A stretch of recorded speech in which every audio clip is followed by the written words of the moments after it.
as we can see over here, we have the different terms of understanding what happens. So the electromagnativity measures the ability of an atom in a chemical reaction to attract electrons. That's what this was all about. The ionization energy measures the stability when reactions with another element. That usually happens when we have valence electrons, and the atomic radius is basically what this stuff is about. But did you know, even though the periodic table can measure the rings, the valence electrons, the mass number, the atomic mass, blah blah blah, radioactive stuff, blah blah blah, did you know the periodic table of elements can actually tell you how much strength an atom actually has, how many electrons it actually has, but also what the atomic radius is. So, going to the periodic table, it can show us all the different atoms and the elements that we have. Also, depending on how much of these three factors are going to be counted for. Here's an example. One element that we're trying to look for is actually going to determine what we can use to determine how strong these other elements are. Here's what we're going to do. So, the atomic radius is going to be measured like this. So, if you go to the right side of the periodic table and go to the left, this is saying that the atomic radius gets bigger for the atom. It gets bigger if you go from the right part of the periodic table all the way to the left. Now, what if we go from top to bottom?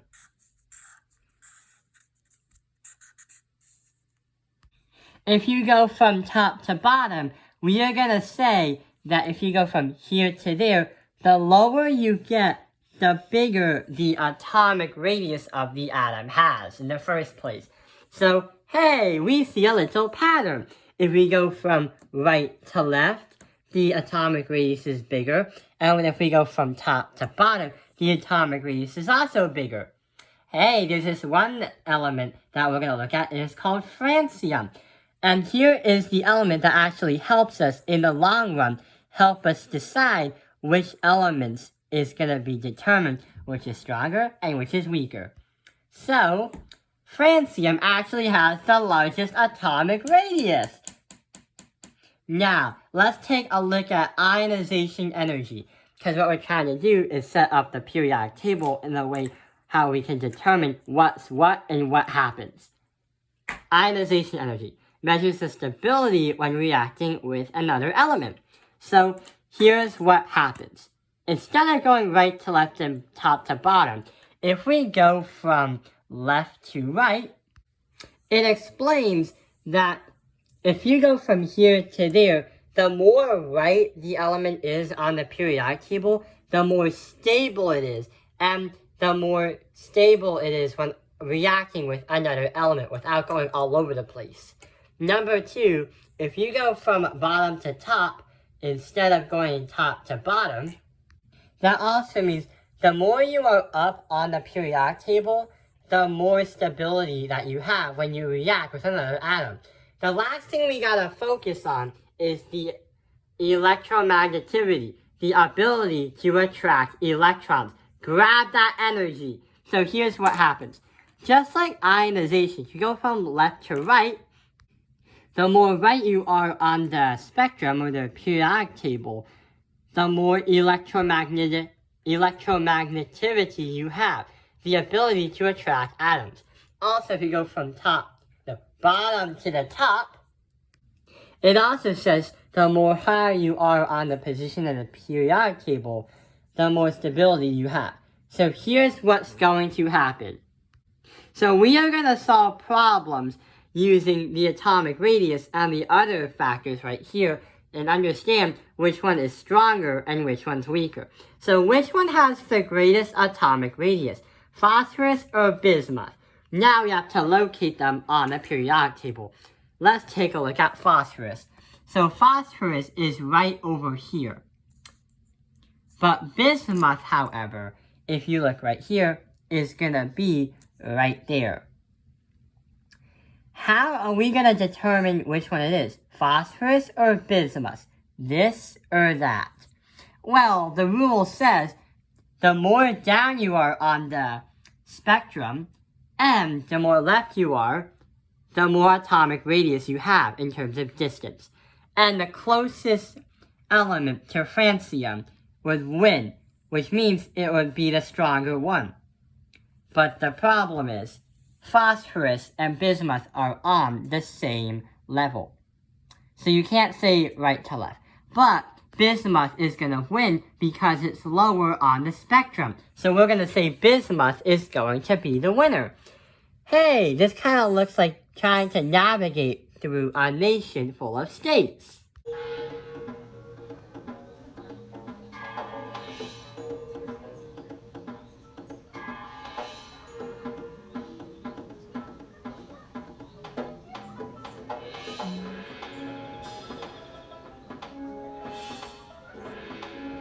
Great Wall of China has been built.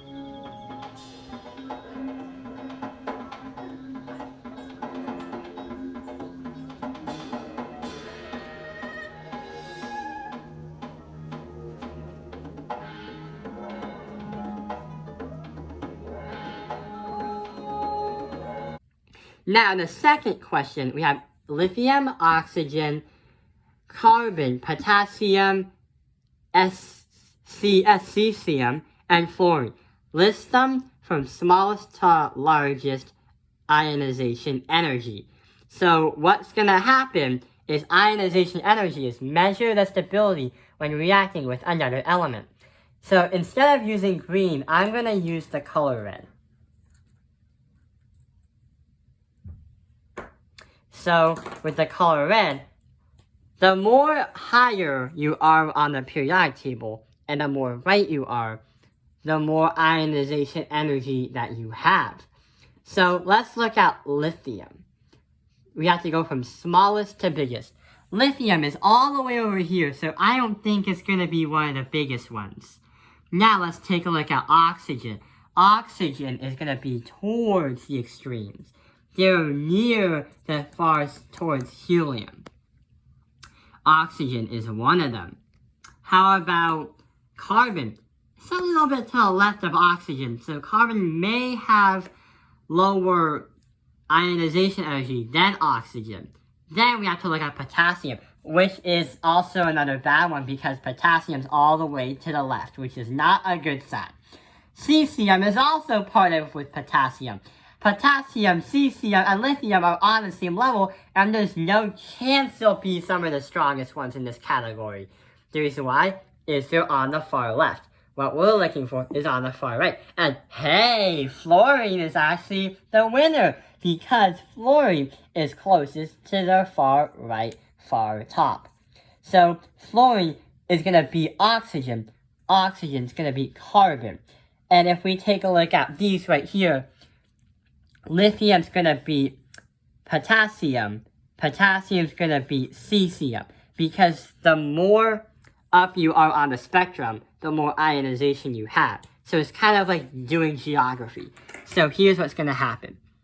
We're going to say from smallest to largest, cesium is the smallest, potassium is the second smallest, lithium is the third smallest. That is because of the left part or the west part. Carbon is going to be number 3. Oxygen is going to be number 4. And fluorine is going to be the winner. So that is how we do the ionization energy. Now let's take a look at electromagnativity. So with that, here's the question. Barium or magnesium? Which one has the greater electromagnetivity? So we have ionization, but turns out that electromagnetivity works the just same way. Works like the same way. If you're more right on the spectrum, you have greater electromagnetivity. If you're more up on the spectrum, you have more electromagnetivity as well. So let's take a look at barium. So barium is going to be all the way down here, which is not good because that's on the lower part of the spectrum. If you're on the lower part of the spectrum, there's a low chance. Now, let's take a look at magnesium. Magnesium is going to be way up here on the higher part of the spectrum. So magnesium is actually going to win because even though they're on the same row of alkali earth metals, you can't justify it on just left to right. You still have to justify it on from bottom to top. So magnesium is on the top above barium. So magnesium is going to win this one. It's going to have greater electromagnetivity, greater ability to actually attract electrons. And that's why probably magnesium is probably in your chemistry problems, and also why they trade electrons more often. That explains electromagnetivity. Use the periodic table of elements. It's really going to help. Use francium to help you when you're trying to find the atomic radius. Something that looks like this. And that is how we understand electromagnetivity. Thank you for watching Tapping in Life's Math Industry. Like and subscribe.